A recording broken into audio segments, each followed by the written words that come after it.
I know this probably feels like it was a month ago, but this was just last week, and I think this bears repeating.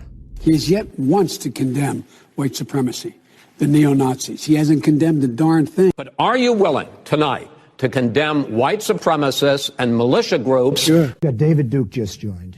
A bigot, a racist, a problem. Would you repudiate David Duke? Sure. David Duke and robocalls are out again, the white supremacist movement supporting you. Do you have any words for that? Well, I disavow. David Duke endorsed me? Okay. All right. I disavow. Okay? When we looked at it and looked at the question, I disavowed David Duke. So I've disavowed David Duke all weekend long on Facebook, on Twitter, and obviously it's never enough. So are you prepared right now to make a clear and unequivocal statement renouncing the support of all white supremacists?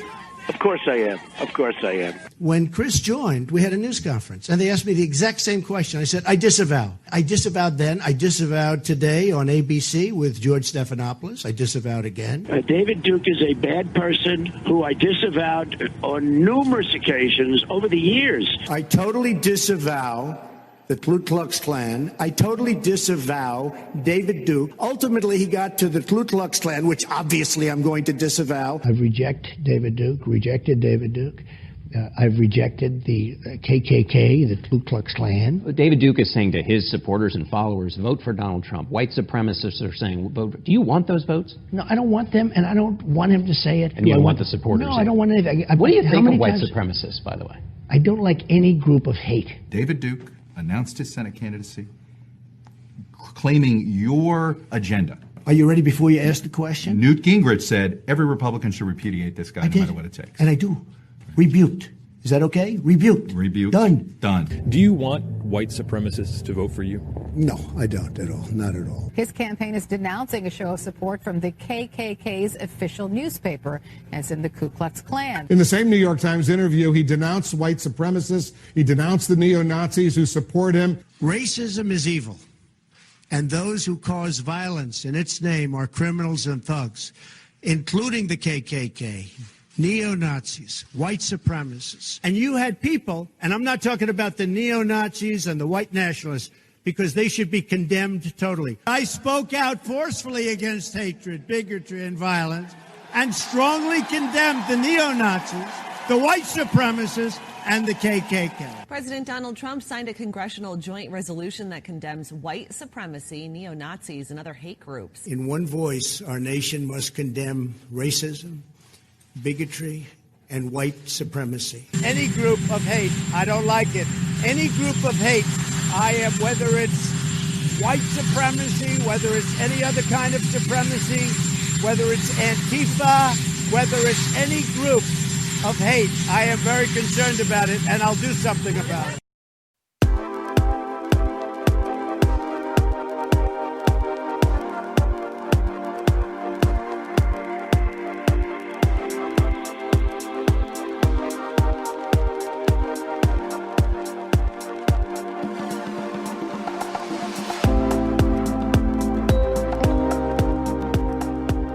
From the highways of America, here's the podcast where we talk politics, a little entertainment, some culture, and this and that, from the road to your ears. This is Trend Chat with your host, Brian Bledsoe.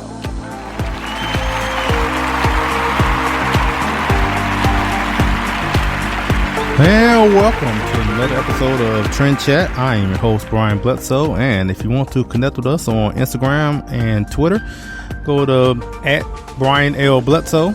And if you want to check us out on Facebook, just search for Trend Chat with Brian Bledsoe. So, first off, I know you hear our intro every episode, and I just want to mention, because I was on Blaze TV recently and got a chance to actually meet the voice of Trend Chat, really, because for people that don't know, I've had Hillary Kennedy on the show to talk about UFC and other things as well, but we've never met in person. She was gracious enough to do the intro and record it, but we'd never met until I went to the Blaze Studios last week for a Chad Prather show, and so yeah, it's great to finally meet her in person, and And yeah, actually, got a chance to meet definitely Holly, who has been on the podcast before. Met her for the first time because she was a guest on the Chad Prather show as well. So I just wanted to mention that, and hopefully I would, be able to get on Blaze TV again in the future. I would like to get back on there before the election if I can. I don't know. We'll see. So again, just thank you to this new episode of Trend Chat. And like I said in the beginning, in playing that clip, like I said, I know it's like over a week now since the presidential debates. Actually, we have the vice presidential debates coming up later tonight as we're recording here in Valdosta, Georgia on Wednesday morning. And given that that debate doesn't happen till later tonight, one thing I will say is that I'm almost certain that the debate will be more of a debate as opposed to what happened during the presidential debate. I think it'll be more based on the issues. It will be more structured, probably. And I mean, you have less fireworks between Kamala Harris and Mike Pence, but I think it would be a better debate as far as talking about the issues and the policy and all of that. Now, saying that, it'll probably be considered boring because of that, but I would think it'll be an actual debate between the two. We don't know if we're going to have another presidential debate given the news with President Trump and him being diagnosed with COVID and all of that, and Joe Biden now saying that he doesn't want to debate an in-person debate if he still have COVID and all of that. So that's next week. So there's a lot that can happen between now and then as far as what's going to happen with that debate, if it's going to happen at all. But in playing that clip where you heard all those different times where President Trump denounced white supremacy and all of that, and like I said, I know playing that, some people who are listening to this podcast has probably heard all those clips a number of times already, and it really doesn't matter how many times he denounced white supremacy, not to the media, because at this point they very well know, they know about all those clips, they heard all those different times. At this point, it's really just a form of deception to manipulate voters to help Joe Biden at this point.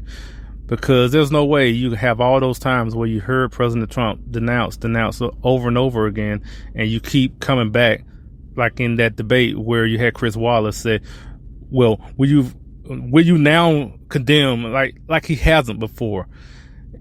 At this point, it's just manipulation right now. They're just trying to get another soundbite to make it seem like he hasn't done it before. And there are a good number of people that are not going to even hear all those other clips, all those other times, or don't remember any of those times. Because if he has done it, then it was not really reported on nearly as much. The only time they really report is when he maybe doesn't say what they want to hear, how he says it or whatever like that. But yeah, at this point, to keep asking this question it should be noticed for what it is, but unfortunately it's not, because there's going to be a lot of people who are going to, every time they ask the question, they're going to think like this the first time he's ever done it, if he does it then, or that he has never done it because the media is asking the question.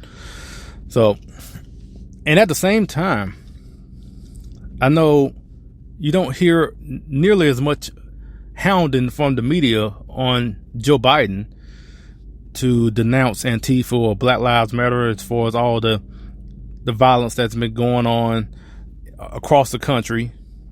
I mean, they're the main instigators of the violence going on. And as much as they want to, maybe they'll say they're not Biden supporters, but they want Trump gone just as badly as Biden does. And now you have Michelle Obama out here practically just lying about the violence that's going on.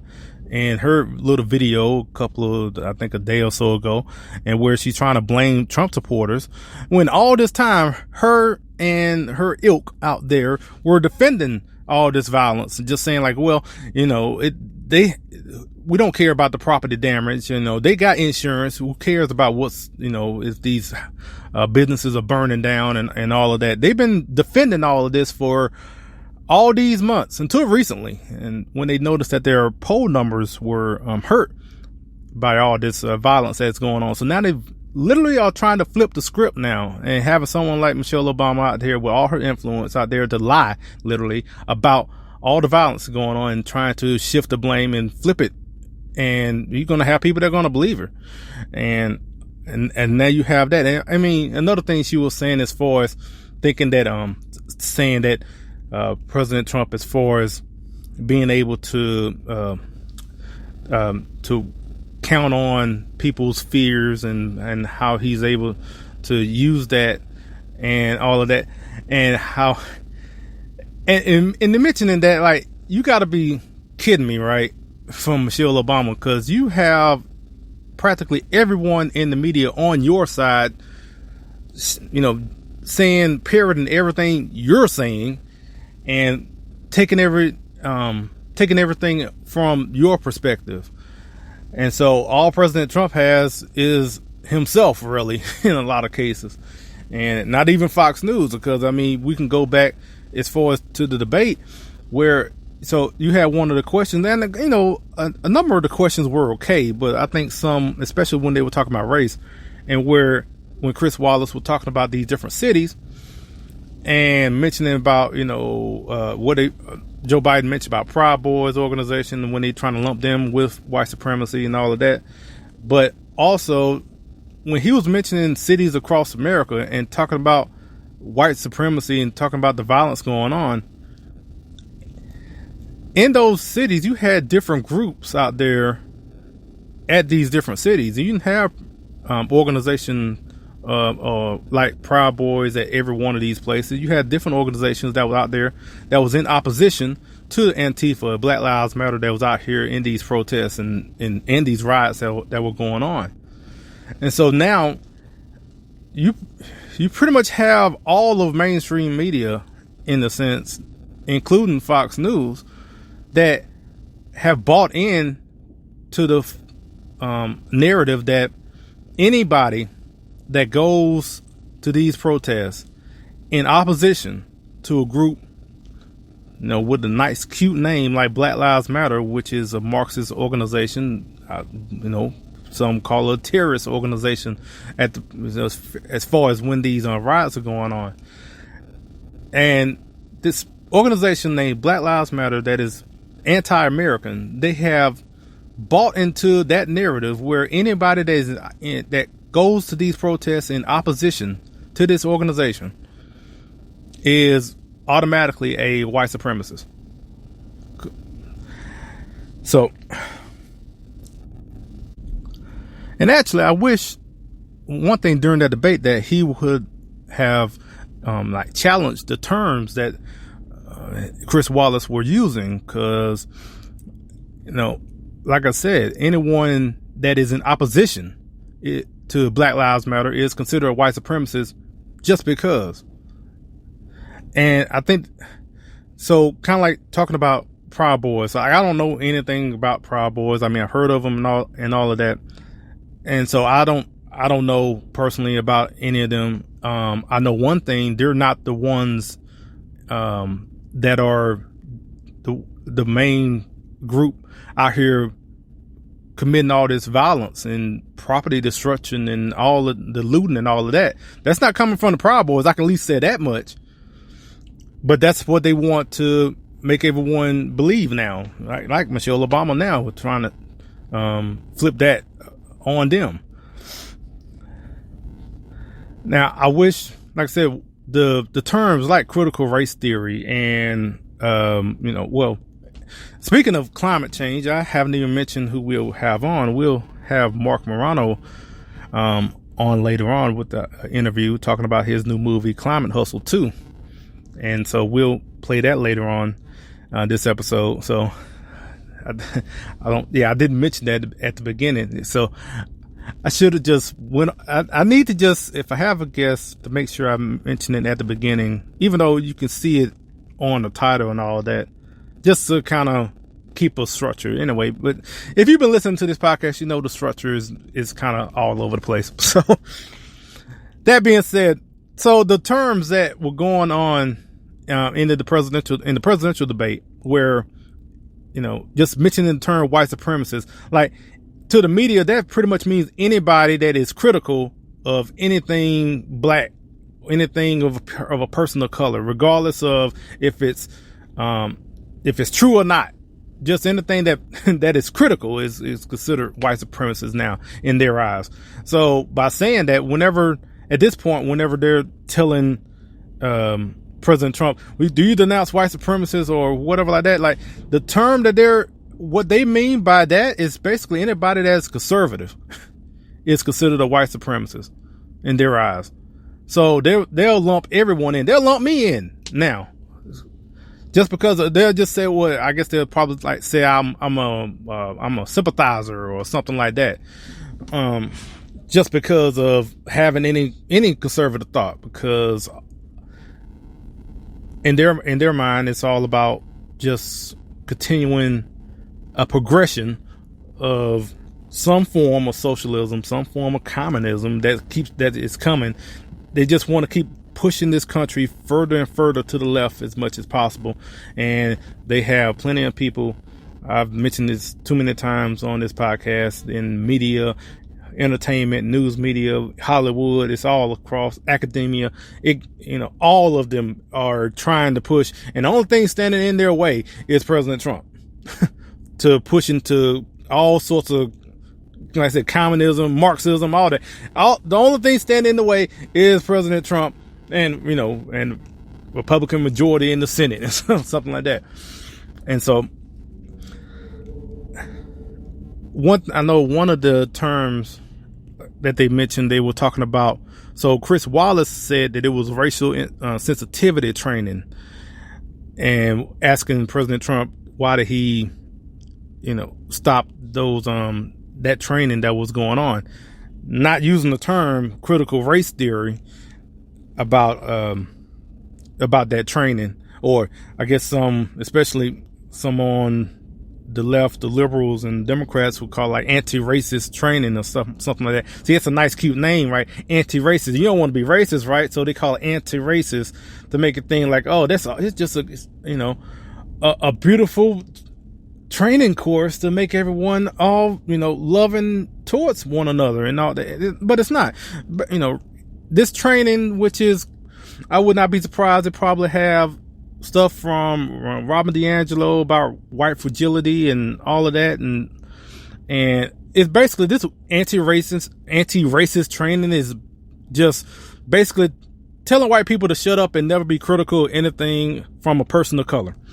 Accept their feelings as truth, regardless if it's factual or not, and just feed more white guilt to manipulate everyone in that corporation or in that group or whatever, just to bow down to whatever person of color, black or brown or whatever, just bow down to their feelings, whatever they said, regardless if it's true or not. That does not matter. It's all about just agreeing with whatever their experience is. And that's what like I said, that's all it's about now. And that's all this training is about. Just said they'll come into this classroom and they'll say, okay, all you white people are bad. Everything about you is bad. All black people, brown people, we're all good. We all we do no wrong. If we do anything wrong, you better not say anything about it. And because by doing that, you will just further our oppression, and we will feel even more bad and more sad, and then we will get really mad and go out into the streets and burn your house down. This is Morgan Zegers, the founder and CEO of Young Americans Against Socialism. We are a nonprofit organization working to preserve a free, fair, and prosperous America for generations to come, all by equipping our generation with the truth about socialism. If you're interested in watching our educational videos, donating to the cause, joining the Ask Coalition, or becoming a contributor, you can do all of these things at fightsocialism.org. We hope you'll join us in this crucial fight for the future of our great country. Thanks! Hey everybody, it is Chad Prather, host of the Chad Prather Show. You are listening to Trend Chat with my man, Brian Bledsoe. Come on with it.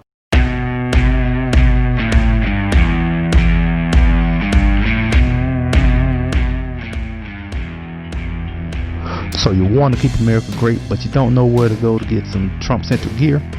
Check out TrumpMug.com. And if you put in the code TRENDCHAT, you get 10% off. So at TrumpMug.com, they have flags, coins, mugs, of course. So go to TrumpMug.com, put in the code TRENDCHAT, get 10% off. Again, TrumpMug.com with the code TRENDCHAT for 10% off.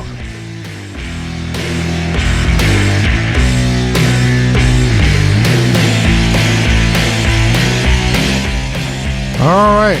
So now, in what I was mentioning, earlier, is that we don't know if we're going to have another presidential debate, because I'm pretty sure everyone has heard about this, about President Trump and Melania Trump, First Lady, were diagnosed with COVID-19.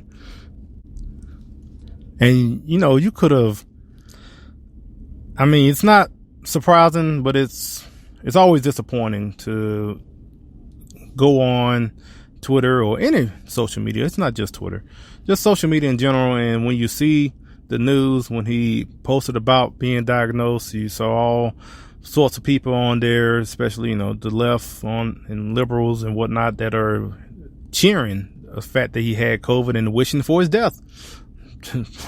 Quite, plainly, that's plain as I can be. And I know mentioning that because politics in general, you got that going on and a lot of on both sides, and to a degree. I would say the hate towards Trump, and especially in this sense about him having this disease and having COVID with everything that's been going on this year, and just how gleeful they were and wanting him to just die. So you can say what you want about Obama during those times, and people, and seeing a bunch of hateful comments towards Obama. There wasn't a lot saying about him to die. There were plenty as far as disagreeing with his policies and all of that, but on the scale between one and the other, I'm sure you could find some during the Obama years that said that. But in comparison, if you compare the two, I'm almost certain it's more and more vicious. And actually, this wasn't something that's new. You've had people on social media been saying that before he announced he had COVID, just because they hate him so much. And when we mention, and finding out about it and saying that, we were praying for the president and that, for a speedy recovery and that he gets well and all of that. And a lot of times, as soon as you mention that, especially about Trump, they were like, well, did you do that for Obama or whatever like that? Did you pray for Obama? It's like you're praying for Trump and all that. And I would say yes, actually. And because, we'll pray for Trump just as much as you pray for Obama. You pray for their health spiritually and physically, and that they will make good, godly decisions, as the leader of our country. Now, during the Obama years, there were plenty of prayers, there were plenty of prayers that he will stop endorsing the killing of babies in the womb, aka abortion, or stop seeking to take more of our hard-earned income with higher taxes, or to stop using the IRS to punish your political opponents, or stop encouraging lawlessness by enabling illegal immigrants and rewarding that criminal behavior with citizenship, or stop forcing government-run health care of Obamacare that goes against our religious beliefs, specifically with birth control. Essentially, it was prayer after prayer after prayer for Obama to stop being a Democrat, and their plans to just replace God and add more laws and regulations and further seize more control in their ultimate goal as Democrats to have all control in every aspect of our lives. So, yes, we did pray for Obama. I will say we prayed just as much for Obama, just like we pray for Trump. So now, because, I'm pretty sure back during the Obama years, I'm pretty sure there were probably some people doing some imprecatory prayers. Now, I ain't gonna get into that, but, I remember the reason I'm not getting into it because it just came across my mind, and if I should have looked that up, because I guess if you know what I'm talking about, imprecatory prayers and all of that. So, but you have to look it up. I have not thought about that long enough to really get in depth on that. But yeah. Now I know there was another, as far as talking about liberals making fun of Trump's diagnosis. And you had this skit on Saturday Night Live, and you had Jim Carrey as Joe Biden, which, if you follow Jim Carrey on social media, especially on Twitter, you know how hateful he is towards Republicans in general.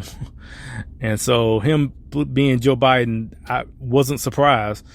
Now, to be fair, he did make some light little jabs at Joe Biden, as liberals do, as Saturday Night Live would do. They give little light jabs at their friends. But when it comes to talking about Trump and anybody, that's conservative or Republican, it's all, the knives are out, the horns are out, and they go for the jugular, and they just get that vicious in their quote unquote comedy. And so in that skit where they were about the debate and all of that, you had Jim Carrey as Joe Biden, basically mocking the sense of President Trump having the COVID, and saying about, wouldn't it be nice if science and karma came together and gave us a sign or something like that. And then he would look over at Trump, who was played by Alec Baldwin, and and then everybody in the crowd laughed. They thought it was hilarious. And so, again, like I said, as much as during the Obama years, as much you disagree, and you have people that was out here just gleefully cheering his death and cheering his bad health as far as any diagnosis or something like that. But I mean, well, not talking about Obama, didn't really have anything like that, but I'm saying, like, any sort of bad news that happens towards Trump, they're just jumping for joy. And at the same sense, as far as talking about, if someone mentioned anything about old Grandpa Joe, all of a sudden, I mean, because this comes from the same people who always want to talk about Trump being so brash, and why he had to say what he says on Twitter, and why is he being so mean, basically, and and why doesn't he show more decorum or whatever like that. And these are the same people that always want to criticize whatever Trump does, but yet they want to have no problem as far as when they hear about President Trump and his getting COVID. All of a sudden, all that compassion kind of goes out the window. And But you know what? But if someone like myself or any conservative say anything about old Grandpa Joe or whatever like that, or say, the fact that he had to walk around with a dog tag just to remember his name, or that he looks like a decrepit old used car salesman, like with the creepy little hands on little kids. So, I mean, you say all that, but still, wouldn't be wishing death on a man still. But if you said any of that, all of a sudden, oh, you just classless. I can't believe you would say something like that. So, but I know that they feel justified in their hate towards Trump because they feel he is evil personified. This is something I mentioned on the Blexit Texas podcast on Sunday, because they feel he is just the devil incarnate, and so they feel fully justified in their hatred for and wanting all the bad things to happen to President Trump, and have no hesitation in feeling that way, because that's how they see him. They see him as Hitler and all of that. I mean, the media, when they saw President Trump back at the White House after staying at Walter Reed for a couple of days, and when he came back to the White House, he had the MSNBC talking about this a Mussolini moment and stuff like that. So stuff like that. So that's how they see President Trump. So the ends justify the means. And so if anything that would take President Trump out, they don't care how it's done, whether it's politically or literally physically, from this earth. They don't care. And as I mentioned earlier, because the one reason that they have this unhinged hate towards President Trump, because as I said earlier, he stands in their way, of the Democrats from basically ruling every part of our lives from cradle to grave. Actually, I said that on Sunday, but let me take that back again. It's not cradle to grave, because Democrats advocate for the killing of babies in the womb all the way until the 9th month. They don't care. They want the baby. They want the woman to have the choice to kill that baby, regardless, because like they will say, it's my body, my choice, but it's actually not their body. It's a baby's body. It's a different DNA, and on and on. But like I said, they're for abortion. They're for killing babies in the womb. So it's not really they want to take care of you from the cradle to the grave, because in a lot of cases they don't even want you to make it to the cradle if they feel it's inconvenient. Like if someone don't want the child, then that child should die. That's how they see it as far as abortion. And in their eyes, a human life is only valuable to the point of convenience. So if the woman want the baby, then the baby can live. If the woman don't want the baby, then she chooses to kill it. Now, that sort of logic doesn't work in any part of life, but for Democrats, it works when it comes to, like I said, for babies in the womb. So Trump stands in the way of all of that, all their plans, and they're willing to do any and everything to achieve whatever goals they can to get him out of office. So, saying this as we get closer to the election, and it's going to be just to think about what's going to happen on election day and all that. And by mentioning that, because I know I'm going to be an election judge, an alternate election judge in my county, in Tarrant County, Texas. And so I'll be there at our polling location. And, all this what's going on. I mean, you have the mail-in ballots and all of that. So, because I'm pretty sure that regardless of what's going on in different states, there's going to be a larger influx of mail-in ballots across the country. That's just going to happen.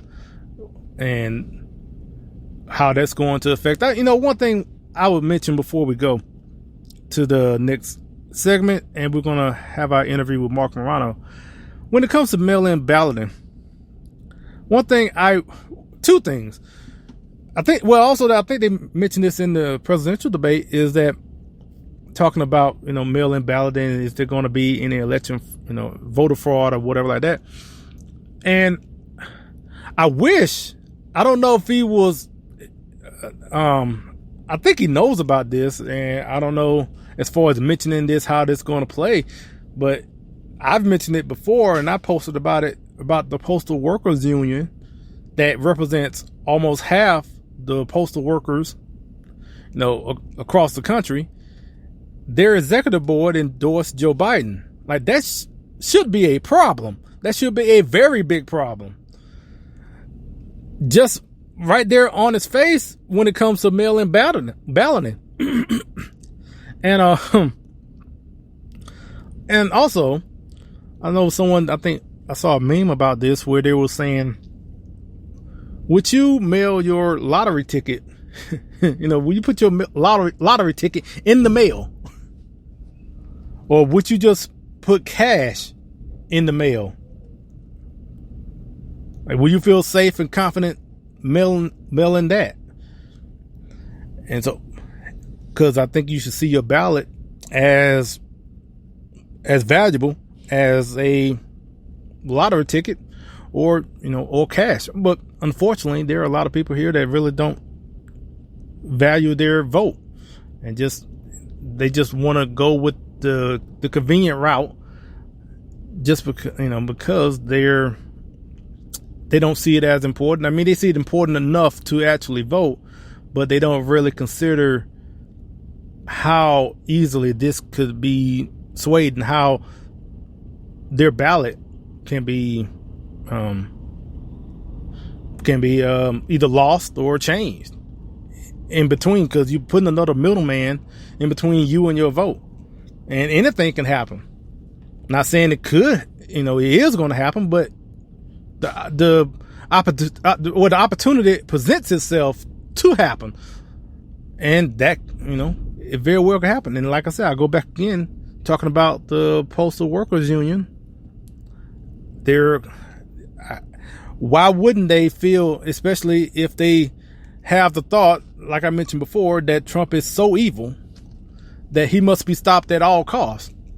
So again, the ends justify the means. So if I commit this illegal act for the greater good of this country, I can see a lot of people making that decision and saying, yeah, I'm going to do this for the greater good.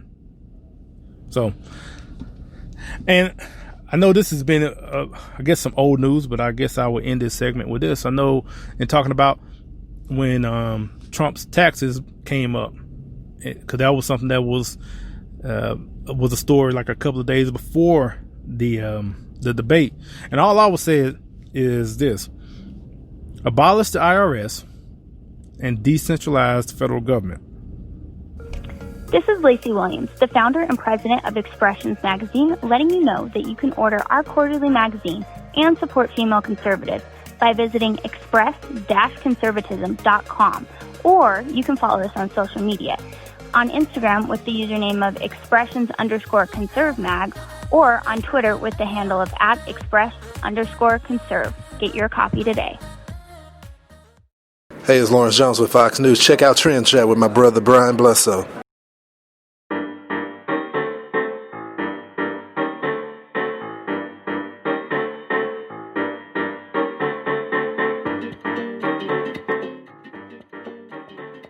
Trend Chat is proud to be a part of the hashtag Life Tribe or Cultural Life as they seek to celebrate life through the world of fashion. Go to COL1972.com and get 10% off your purchase when you enter the code Trend Chat.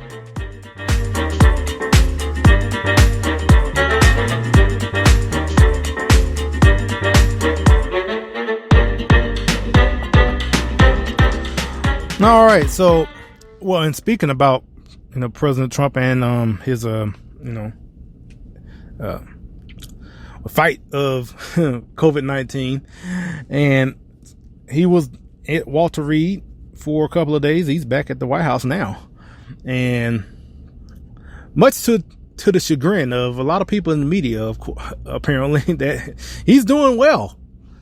You would think the president doing well will be a good thing, but it seems like they're just like, why is he back at the White House? I mean, why is he driving around and all that? I mean, oh, goodness, I wish they would just shut up.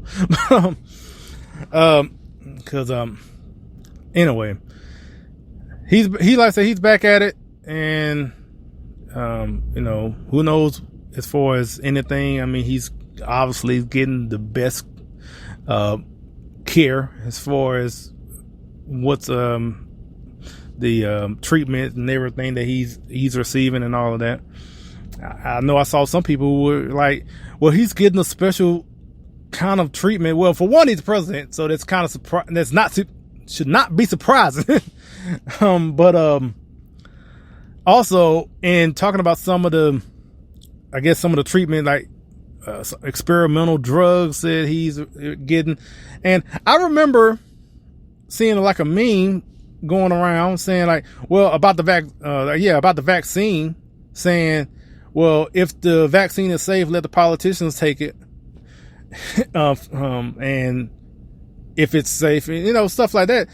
Okay, so he's actually willing to take some of these experimental treatments, and I think that should be a good thing for people to give. Well, I mean, like I said, we don't even know if he just started taking it, and if people can't get access to it, to whatever those treatments are that they want to get, if they want it and can't get any access to it, then that's not really an issue about the president. It's more an issue of bureaucracy as far as all the red tape that you have to go through. And that's more of the issue than anything as far as people getting access to some of this treatment. So anyway, before we get to our interview with Marc Morano, actually, you know what? We're gonna shout out the locations after the interview, because we're going to get to this interview now. So we spoke with Marc Morano recently about his new movie, Climate Hustle 2, which is hosted by Kevin Sorbo. And we talked with Marc about the movie and things that have been going on because of COVID and everything. So without further ado, here's our interview with Marc. Hello, this is Trent Chat, and we are very pleased to have producer, writer, and currently the executive editor and chief correspondent at ClimateDepot.com. But we're here to talk with him about his new movie, Climate Hustle 2. And we're here to speak with Marc Morano. How you doing? I'm doing well. Thank you for having me on today. So, with everything that you've done as far as being on various major networks like Fox News and all sorts of major networks, and being published and being an author as well, what was your motivation to do this movie? Well, the motivation was that the media, the mainstream media, has decided about 7 or 8 years ago, by the early 2010s, to not even allow debate on it. The Los Angeles Times not even allowing skeptical letters to the editor that challenge the United Nations or Al Gore's claims. And of course, way back to the 90s, before that, the media was just promoting one side, but they still allowed some debate. Well, it became just completely over the top, to the point where we needed to get the public had to hear the other side. So we did Climate Hustle, which came out in 2016, and then Climate Hustle 2, which we just had our big premiere last week, and now is available for purchase on demand and on DVD at ClimateHustle2.com. And the movie basically uses the media's claims and the United Nations claims, and we refute them with former United Nations scientists and Nobel Prize winning scientists as we go through the movie and tell you what is and isn't true about climate change claims. Okay, and how long is the film? It's a full-length documentary. It's about 90 minutes long. It features actor Kevin Sorbo as the host. I am the reporter, Marc Morano from Climate Depot, and we traveled the world. We went through Europe. We went to United Nations climate summits. We interviewed the former UN climate chief. We interviewed Václav Klaus, the former Czech president. We interview scientists. We interview energy experts, and we go through and we have a whole section on Hollywood hypocrisy. I actually interviewed Harrison Ford at the last UN climate summit. Harrison Ford is the actor, obviously, and he was such a climate activist, the UN has him as a designated spokesman at all their conferences. Well, he is so passionate about flying that he's admitted that he flies up the coast for a cheeseburger. That's, but that's not very climate friendly. So we have a whole section on hypocrisy, on children indoctrination, on wacky solutions, professors who want to shrink human beings to lower our carbon footprints, genetically alter our bodies so that we're smaller. The next generation is smaller.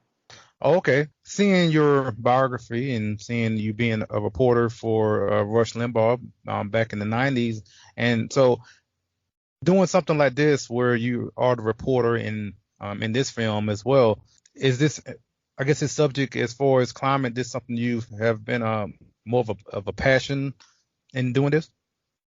Yes. In fact, even when I was with Rush Limbaugh's TV show starting in 1992, his old syndicated TV show, one of my focuses as a reporter was to cover the environmental movement. I went to animal rights marches, Earth Days, and I always felt that was a niche and a missing component of the mainstream media. When it comes to environmental and climate reporting, they just go full on fear and alarm. So I wanted to show that there's actually another side to this, and that it's not the doomsday scenario that you hear in the media. So that is why it's been environmental reporting in general, whether you're talking about species claims or deforestation and climate, has always been a passion. Now, with COVID, that basically wrecked everything as far as, especially for your film, because I saw that I was looking at some ads saying that it was going to premiere in theaters. And yes. So are you still looking to premiere in theaters sometime? Well, not right now. No, I don't think so now. I mean, we had to do what a lot of Hollywood movies are doing and just release them online. We were set for almost 800 theaters in the U.S. and Canada last April when COVID, lockdowns came. And our first film was in over 400 theaters in 2016. So we were nearly doubling the theaters. But no, right now we're focusing on just people can get this through DVD and through online on demand at climatehustle2.com. Okay. And you mentioned that Kevin Sorbo is the host of the documentary. And so how did he get involved? Now, he got involved. He's got a unique story because he started speaking out against all the essentially the politically correct doctrine in Hollywood. And he started losing all of his mainstream Hollywood jobs. So he started looking to do other lines of work, and he started getting involved in independent films and documentaries. And climate is an issue that's near and dear to his heart. In fact, if you get the movie, he'll even talk about, in some of his intros and in the Q&A questions, he talks about his time in Hollywood and just all the hypocrisy he witnessed. So he was more than excited to get involved in a project that poked holes in man-made global warming fears. So I know you mentioned earlier, as far as the mainstream media is not even trying to show both sides. What has been the reception as far as for those, I guess, skeptics of your skepticism of climate change? So, well, what's happened is since we announced our movie, the Media Matters for America has said that I was the most, quote, notorious climate denier in America. The Democratic congressman who chairs a House committee I testified at last year was asked about Climate Hustle 2 on C-SPAN. And he said that the movie is dangerous. In other words, we mislead the public and deny the seriousness of global warming, and it might lead to even more catastrophe because the government won't be able to act. We're preventing government from acting. So our film was dangerous. So that's a sampling of some of the reactions we had. But we also got some great reviews from Breitbart and Movie Reviewer and other outlets. And you go to Climate Hustle 2, we have some of the reviews on there. Cal Thomas loved it. The film tries to use humor, and we use their own words against them. So this, just so you know, this is not a documentary where we just interview one side and present it. We feature the other side's apocalyptic claims and then go through them one by one and all the wacky solutions. And we talk about how it's ultimately not about climate. This is really the Green New Deal, the UN Paris. This is all about a change the economy thing. And that's the exact quote from the architect of the Green New Deal. Now, I know I mentioned, with COVID, how it messed up everyone, especially your film, as far as being put in theaters. But another question, I guess in relation to COVID is, to me, it feels like the fear and that has been put out about COVID and basically kind of the same playbook in the same way with how they talk about climate change. So I would totally agree that the virus is real, just as much as I would agree as far as things about the climate is real. But the agenda behind it is something else, pumping the fear and the threat of it more so than the actual threat. The COVID climate connection is real. What's happened here is the exact same solutions that they're advocating for COVID, i.e. the lockdowns, are the exact same solutions that they've been advocating, climate activists have advocated for decades. In fact, they are so excited. Climate Hustle 2 opens with the whole COVID climate connection. And we go through how top UN officials, how media figures, how teen activists are all praising the COVID lockdowns as, quote, fantastic for the environment and exactly the same solutions we need for climate change. In fact, just this week, a Soros, Bill Gates funded organization is calling for climate lockdowns. And that's why in the film, we actually open it by saying, if you love the COVID lockdowns, you're going to love the coming climate lockdowns. Oh, okay. Yeah. Well, that's something when I was just thinking about this film and just seeing how things are going, it just, it seems similar to me. And now hearing that from you, now I kind of feel like, okay, I do see this, and yeah, it's not surprising. So now I saw that you, as you're working with CFAC. If people don't know about that, tell them a little bit about the organization. It's a Committee for a Constructive Tomorrow. It's been around since 1980s. It's a free market environmental think tank. And our attitude is you got to look at the environmental problems, not every single environmental problem. The knee-jerk reaction is to go for government regulation, shutting down industry, government bureaucrats being empowered. No, we look at it from a free market perspective. In fact, we argue that wealth, prosperity, and economic growth benefit the environment. In other words, we do a lot of international work. If you go, the poorest countries in the world, the ones that with a billion people or so who don't have running water and electricity, have the worst environments. They use rivers for open sewers. They burn wood or dung in huts made of dung, and they breathe in the poor air quality. They have slash and burn agriculture. So wealth, the wealthier you are, the more you can worry about the environment and the more you can take care of your environment, which is what we've shown in the United States. Since the first Earth Day, we've radically improved air and water quality while at the same time increasing our economic growth and population. So you can have both. It does not require the heavy hand of government. All right. So if people want to know more about Climate Hustle 2 and also want to find you on social media, where would they go? You go to climatehustle2.com, climatehustle2, the number or the word, 2.com, climatehustle2.com, and also at Climate Depot on Twitter or climatedepot.com, DEPOT.com. All right, Mark, thanks so much for your time. Thank you, Brian. Appreciate it. Hey, this is Antonia Okafor with Empowered, and you are listening to Trend Chat with Brian. Hello, Trend Chat listeners. If you like the Founding Project's Civics Education video series, Civics for All Ages, and our educational meme series, we think you will love our new website. Join us at thefoundingproject.com and be a part of the civics movement. The Founding Project is a 501c3 education nonprofit. Please join us today. This is Sarah Gonzalez, and you are listening to Trend Chat.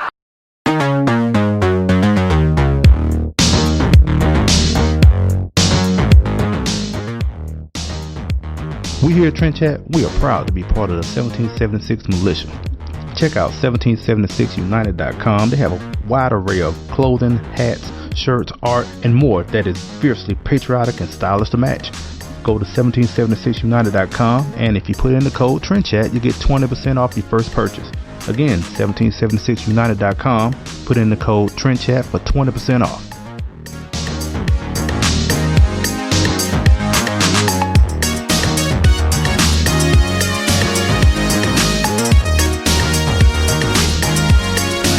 All right, so Well, there was a reason to play both of those from Antonio Okafor and Cyril Gonzalez. I played both because I wanted to congratulate both of them. They both had babies recently in the past week or two. And so just wanted to give our congratulations here at Trend Chat to both of them. Also, Morgan Zegers, who we have, Young Americans Against Socialism. I want to congratulate her on her move to Texas. So she announced that she's moving to Texas. She lived in New York all this time, I guess. And so she announced she's moving somewhere in Texas. She didn't say where. But I just, congratulations to moving out of that liberal state.